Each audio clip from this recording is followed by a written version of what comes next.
तर hi friend, तुम्ही बघू शकता तर मस्तपैकी मी अंघोळ करून पूजा केलेली आहे आणि मस्त इथं लड्डू गोपाल आहे. इथं ते तोपाचा दिवा लावून घेतलेला आहे. इथं मस्तपैकी पूजा झालेली आहे. बाहेर खूप सारा पाऊस येतोय आणि बघा माझी पूजा छानपैकी झालेली आहे. तर चला, मस्त रांगोळी वगैरे काढली, छान वाटायले. तर चला मी आता पुढची तयारी दाखवते. आणि लालू बघा कसा येऊन बसलेला आहे सकाळीच. तर बघा मी तुम्हाला दाखवते लालू कसा झोपलेला आहे. तर मी त्याला उठवत होते, तो काही उठणंच नव्हता. बघा हा लालू येऊन बसलेला आहे. उठ उठ म्हणते तरी पण उठत नाही. खूप गरीब आहे आणि तो येऊन बसतो आमच्याकडे. मंदिरात राहतो आमच्या इथं, महादेवाच्या मंदिरात. तर चला, खूप छान आहे आणि त्याचं नाव लालू आहे. तर चला, मी इथं लवकर उठल्यामुळं आज सकाळी पाणी भरायला लवकर उठले होते. मग त्यामुळे मी थोडे डबे घासायला काढले होते, कारण तेलकट वगैरे हात लागले होते आणि गडबडीमध्ये सकाळच्यानं थोडे भांडे पण चक्कट झाले होते.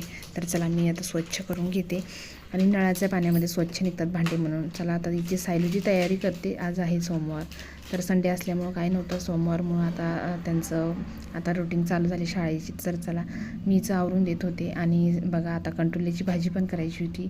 तर कंटोले आणलेले होते, हे 70 रुपये पावशेरवाले कंटोले होते, कारण इकडं महाग भेटतात. तर त्यातल्यानं मी कवळ्या बिया ठेवल्या होत्या आणि जे होत्या ना लालसर, ते निब्बर बिया होत्या, तर त्या काढून टाकल्या होत्या, कारण खाताना खूप कडक लागतात ते. हे बघा हा राडा आहे तो. आणि बघा हा मिश्रण काढलेला आहे, तुम्हाला मी दाखवलं. धने, खोबरं आणि थोडे शेंगदाणे आणि आपले थोडंसं साधा सिंपल होतं, जास्त रिस्की मसाला नाही तो.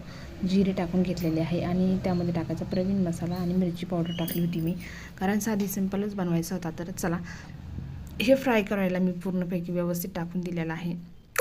हे कंटुले आहे, फ्राय करूनच आपण भाजीला घ्यायचे, म्हणजे त्याची भाजी छान लागते.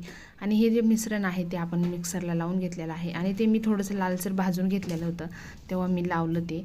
आणि मिक्सरला लावल्याच्या नंतर आपण ते फ्राय करायला टाकून दिलेलं आहे. आणि याला काय करायचं, फ्राय केल्याच्या नंतर थोडा वेळ झाकण ठेवायचं, म्हणजे जे मिश्रण आहे ना आपलं, ते छान होतं पण, आणि तिखट मीठ छान त्या मिश्रणामध्ये जातं आणि ती आपण जे कंटुल्याची भाजी आहे ती कंटुल्याची भाजी पण छान होते. तर बघा तुम्ही बघू शकता. आणि ही टाकलेली आहे मी कस्तुरी मेथी. आणि जास्त पतलं नव्हतं बनायचं, कारण मला टिफिनला द्यायचं होतं ते, त्यामुळं मी जास्त पतलं नाही बनवलेलं. चला, तर आमची रेसिपी आणि आजची रुटीन कशी वाटली तर नक्की कमेंट करून सांगा. तोपर्यंत बाय बाय.